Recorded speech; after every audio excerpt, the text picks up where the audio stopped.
Hello friends, एक और नई कहानी के साथ। निशा, जल्दी कर बेटा। क्या हुआ माँ? आंखें मलते हुए मैंने माँ से पूछा। क्या माँ, अभी तो सिर्फ 6 बजे है, इतनी सुबह क्यों जगाया मुझे? आपको पता है ना, रात को देर से सोई थी। मैंने इतने कहा ही था कि माँ के चेहरे पे नजर गई। क्या हुआ माँ, इतनी परेशान क्यों लग रही हो? बेटा, रवि नहीं रहा। क्या? कैसे माँ? और मैं बिना जवाब सुने, बिना चप्पल को पहने भागी नीति भाभी के पास। दरवाजे पे लोगों की भीड़ खड़ी थी। तरह तरह की बातें सुनाई दे रही थी, और कोई कह रहा था ट्रेन से गिर गया रवि, तो कोई कहे शायद ज्यादा पी ली थी। उफ! तेज कदमों से भीड़ चीरती हुई अंदर गई। डोली चाची छाती पीट पीट रो रही थी और नीति भाभी को कोस रही थी। इन सब के बीच मेरी नजरें सिर्फ नीति भाभी को ढूंढ रही थी। भाभी के कमरे में झांका, वहां भी नहीं थी। जैसे ही पलटी, शीशे में भाभी का अक्स दिखा। एक कोने में सिमटी सी बैठी दिखी। भाव के भाभी के पास जाकर बैठ गई। बिल्कुल भाव शून्य चेहरा लिए भाभी बैठी थी। जब मैंने हाथ पकड़ हिलाया, कोई जवाब नहीं दिया और न ही नजरें उठा के देखा। मुझे वैसे ही बैठी रही। हाथ खींच अपने गले से लगा लिया मैंने अपनी नीति भाभी को। जाने कौन सा रिश्ता बन गया था इनके साथ। शायद पिछले जन्म का ही कोई नाता रहा होगा, जो बिना नीति भाभी के कुछ कहे उनके दिल की बातें मैं समझ जाती थी। 5 साल पहले रवि भैया की दुल्हन बना के डोली चाची लाई थी अपने नशेड़ी बेटे के लिए, वंश जो चलाना था।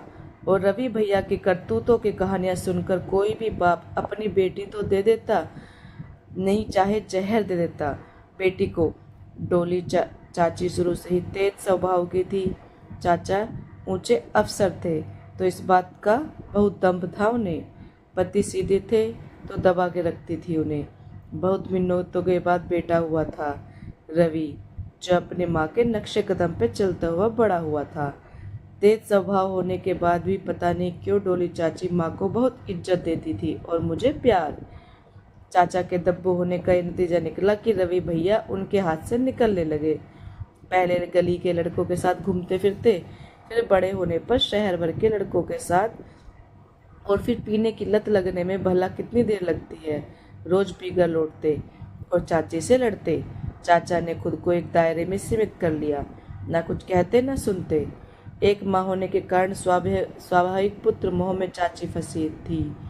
जब पता लगा बेटा कोठों के चक्कर लगाने लगा है, तो डर कहीं न कहीं कोई रोग न लग जाए बैठे, तो अपने गांव से एक गरीब घर की लड़की को ले आई और बेटे संग फेरे डलवा दिए।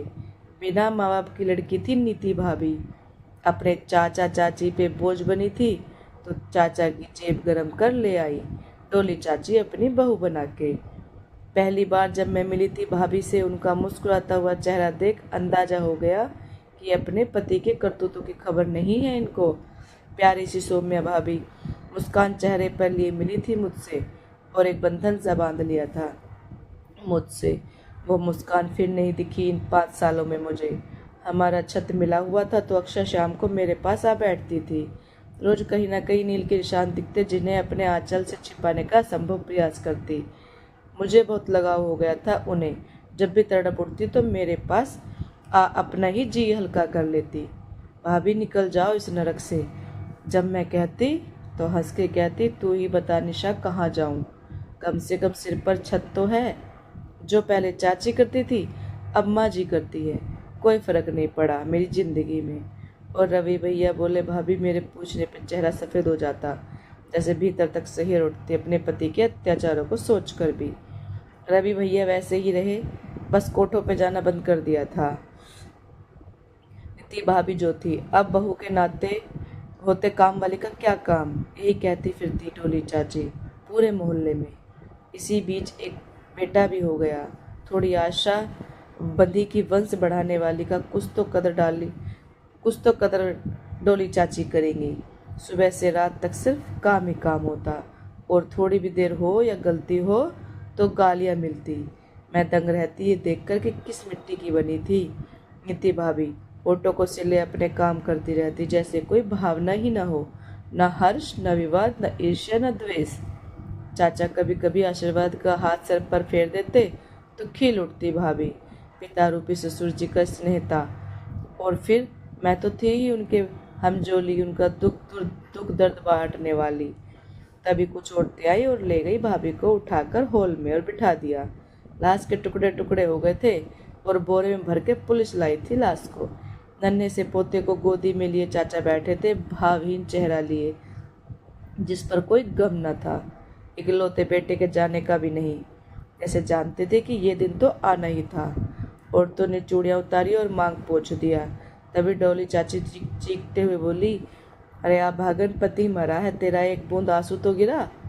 मैं भी चौंक गई। सच में एक बूंद आंसू नहीं थे भाभी की आंखों में, ना कोई गम था।